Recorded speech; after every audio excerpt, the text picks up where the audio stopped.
ময়নামতি নদীর পাড়ে ছোট্ট একটি গ্রাম, সেই গ্রামেরই একটি মেয়ে ময়না যে তার নাম। দুরন্ত সেই দুষ্টু মেয়ে থাকতো না যে ঘরে, সারাটি গ্রাম একাই সেজে রাখতো পাগল করে। পাশের গায়ের একটি ছেলে, নাম ছিল তার মতি।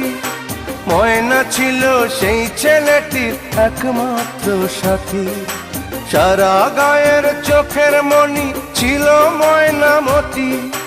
এই গ্রামেতেই ছড়িয়ে আছে ময়নামতির স্মৃতি রে, ময়নামতির স্মৃতি, ময়নামতির স্মৃতি রে, ময়নামতির স্মৃতি।